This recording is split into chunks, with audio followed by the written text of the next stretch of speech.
غادي يشارك المنتخب الوطني المغربي في نهائيات كأس افريقيا بكوت ديفوار في الفترة ما بين 13 يناير و 11 فبراير، والامل كله باش يحقق نتائج قوية وايجابية ويكون منافس قوي على لقب الكان ببلاد الفيالة بعد ما طاحت القرعة او اوقعت القرعة اسود الاطلس في مجموعة كتضم كل من منتخبات زامبيا وتنزانيا والكونغو الديمقراطية.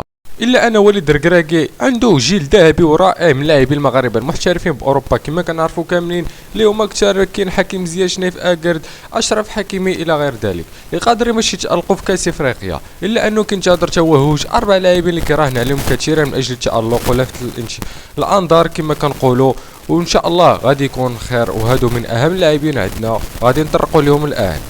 فمن خلال العديد من التصريحات ديال وليد الركراكي كنلاحظوا انه كيراهن بزاف على اللاعب او الجناح ديال ليفركوزن اللي كيلعب في المانيا، الجناح الطائر اللهم بارك امين عدلي. فهذا اللاعب باقي شاب وعنده اوراق او عنده امكانيات قويه جدا، وهو اللي قدم اوراق اعتماده منذ الانضمام ديالو لعرين اسود الاطلس، واستطاع في ظرف وجيز باش يصبح واحد من اعمده الفريق الوطني المنتخب المغربي. ولاحظنا انه دغيا خدا الرسميه اللهم بارك وزرب على بزاف د اللعابه منهم عبد الصمد الزلزولي. فعدلي بات الان لاعب رسمي مع وليد الركراكي كما قلنا، وبحضر اداء ثابت ومراهن عليه المشاركه كاساسي في مباريات الكان، لذلك كنتمناو من الله انه يبقى دائما متالق ويزيد يتالق، والله يبعد منهم الاصابات اللي كاننا محتاجين كاع اللعابه ديالنا في هذه الفتره هذه، حيت لانه كيملك قدره كبيره وكيملك قدرة رهيبة امين عدلي على الانفراد بالحارس وكسر خطوط الدفاع كما كنعرفوا. ايضا كيدخل عندنا في هذا الفيديو هذا او في هاد اربع لاعبين عبد الصمد الزلزولي في الراشة ديال بيتيز. فكتعتبر عبد الصمد الزلزولي لاعب ريال بيتيز الاسباني من المواهب الشابه اللي بامكانها باش تساعد ولد الركراكي والمنتخب الوطني المغربي بزاف في نهائيات كاس افريقيا. فولد بني ملال كيملك قدره كبيره على تجاوز الخصوم بفضل السرعه ديالو وتقنياته العاليه وقدرته على المراوغه. فالزلزولي كيشبه في طريقه اللعب ديالو لسفيان بوفال، لاننا كنلاحظوا انهم عندهم قدره كبيره تبارك الله، وراه في تراويغ ان فيس ان راه بسهوله كبيره.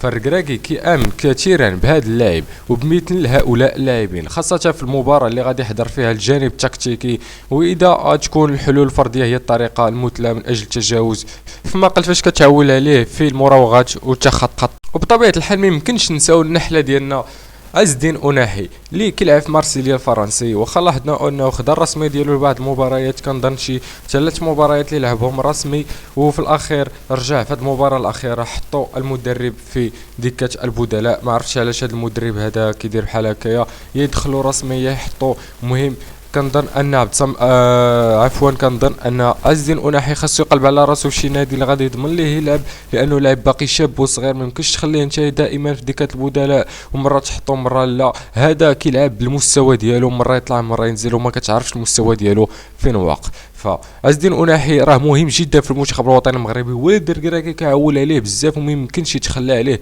سواء كان اساسي سواء كان في دكه البدلاء. وليد الركراكي كيثق في هذا اللاعب هذا بزاف، فرغم المستوى ديالو اللي تراجع في الاونه الاخيره والمشاكل اللي عانى منها في صفوف اولمبيك مارسيليا الفرنسي كما قلت لكم قبل، الا انه غادي يرد بسرعه رفقه المنتخب او رفقه المدرب الايطالي غاتوزو، لان هذا المدرب هذا مره يدخلوا مره يخليه وما فهمناش اشنو بغى يصنع. فأناحي غادي يكون لاعبين اللي غادي نعولوا عليهم كما قلت بزاف كاس افريقيا، لانه كيلقى حلول بزاف وكيرجع باش يبني من الخلف اللاعب، وغادي يلقى حلول على مستوى خط الوسط وكيتجه اليه الانظار باش او من اجل التالق في تشكيله الركراكي مثل ما تالق في نهائيات كاس العالم 2022 بقطر، واللي قلتي ليه باللي أناحي راه غادي يتالق وغادي يدير واحد المستوى كبير بزاف في نهائيات كاس العالم قطر 2022، غايقول لي غادي يضحك عليك او لا كذا. لذلك كنشوفوا انا ولد الركراكي تايق في هذا اللاعب هذا بزاف، وكما كانش تايق فيه ما غاديش يبدا فيه في كاس العالم باساسي مع سفيان املاح قدام سفيان امرابط في خط الوسط.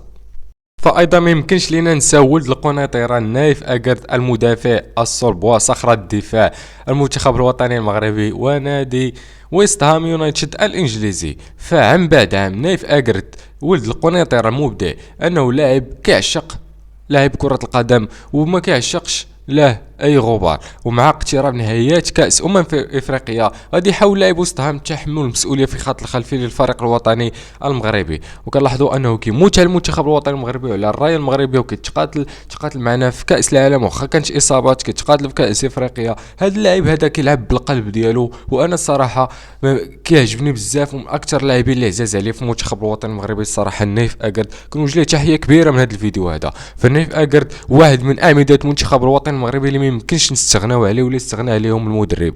فكيحلم بدور التوهج ديالو في كاس افريقيا بالكوت ديفوار. نتمنوا ليه ان شاء الله يدير شي حاجه اللي واعره ان شاء الله في كاس افريقيا في البلد اللي غادي يامل الجمهور المغربي باش يكون فال الخير على الفريق الوطني ديالنا، باش يحقق او من اجل البحث على ثاني كاس للكره المغربيه بعد الوحيده اللي حرزها باديس ابابا سنه 1976. نتمنوا ليه مسار موفق للنايف اكرد. شكرا بزاف الاخوان على المشاهده ديالكم. القناه راني رجعت ليها، راه كانت تحبسات ليا كنظن شي 6 شهور اولا 8 شهور تحبسات ليا بعض العقوبه من يوتيوب، والحمد لله حنا غادي نرجعوا شويه بشويه. وهذه غادي يكون غير اول فيديو، وسمحوا لنا واخا زربت عليه شويه، ولكن هذه غادي تكون غير البدايه ان شاء الله. راه جايين فيديوهات لي الهربه ان شاء الله. محتوى غادي ان شاء الله شويه بشويه كيتطور. المهم هذه اول فيديو وغادي نبداو من الاول ان شاء الله. وشكرا لكم بزاف تفرجوا هذا الفيديو، نتلاقاو ان شاء الله، مع السلامه.